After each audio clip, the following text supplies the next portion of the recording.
कभी कभी सच सिर्फ सच नहीं होता। वो एक ऐसा ट्रैप होता है जिसमें घुसते ही जिंदगी का पूरा इक्वेशन बदल जाता है। रिया के दिमाग में ये लाइन बार बार घूम रही थी।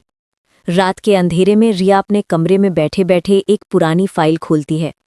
उसके अंदर आरव के बचपन की फोटोग्राफ्स होती हैं। हर तस्वीर पर एक बड़ा लाल क्रॉस बना हुआ, साथ ही कुछ पुराने newspaper clippings. Business tycoon Raj Malhotra found dead, teenage son missing from the scene. Riya के दिल में एक शौक आता है। वो धीरे से बोलती है, तो आरव के अंधेरों की शुरुआत यहीं से हुई थी। अगली सुबह रिया आरव के पेंटहाउस पहुंचती है। सीधा उसके सामने खड़े होके कहती है, तुम्हारे अंदर का विलन बना किस चीज ने? क्योंकि कोई भी बच्चा पैदा होते ही अंधेरा लेकर नहीं आता। आरव कुछ सेकंड्स चुप रहता है, फिर विस्की का ग्लास भरते हुए बोलता है, तुम मेरी कहानी सुनना चाहती थी रिया, तो अब सुनो। फ्लैशबैक शुरू होता है। आरव का बचपन लग्जूरियस था। करोड़्स की एम्पायर, बड़े घर, सर्वेंट्स, सब कुछ था। लेकिन उसके फादर राज मल्होत्रा एक रूथलेस बिजनेसमैन थे। डील्स में लोगों को धोखा देना उनकी आदत थी। एक दिन एक गलत डील के वजह से घर पर हमला हुआ। आरव ने अपनी आंखों से देखा कैसे उसके माँ और बाप को गोली मारकर खत्म कर दिया गया।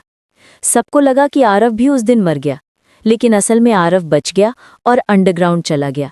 सालों तक चुपचाप जीता रहा, पावर, मैनिपुलेशन और सर्वाइवल की साइकोलॉजी सीखता रहा।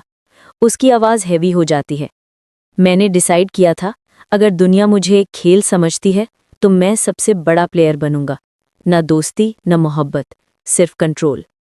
रिया उसके पास आती है, धीरे से बोलती है, तुम्हारे अंदर का अंधेरा मुझे डराता नहीं, मुझे इंस्पायर करता है। तुम सर्वाइवल के मास्टर हो आरव, और मुझे भी सर्वाइवल की एडिक्शन है। आरव उसकी आंखों में गहराई से देखता है। एक पल के लिए हवा रुक जाती है, फिर वो धीरे से विस्पर करता है, जो भी मेरे करीब आया जिंदा नहीं रहा। रिया मुस्कुरा के जवाब देती है, गुड, मुझे ऑर्डिनरी कहानी चाहिए भी नहीं। दोनों के बीच एक अजीब सी डार्क केमिस्ट्री बन जाती है।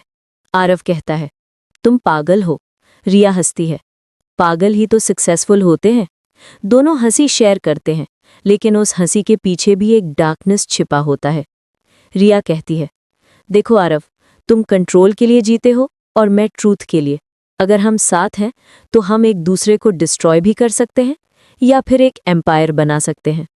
आरव धीरे से ग्लास टेबल पर रखता है और बोलता है, एम्पायर साउंड्स बेटर। दोनों बैल्कनी पर खड़े होते हैं। शहर की रोशनी उनके पीछे चमक रही होती है।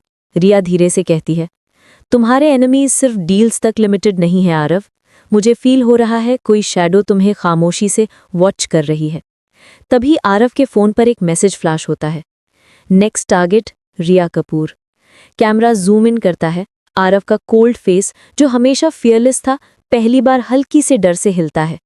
गेम अब सिर्फ आरव का नहीं रहा, एनिमीज ने रिया को भी खेल में खींच लिया था। अब सवाल ये है कि क्या आरव अपने अंधेरों को तोड़कर रिया को बचा पाएगा, या फिर रिया भी उस गेम का हिस्सा बन जाएगी जहां से वापस आना नामुमकिन है। ये जानेंगे हम अगले एपिसोड में।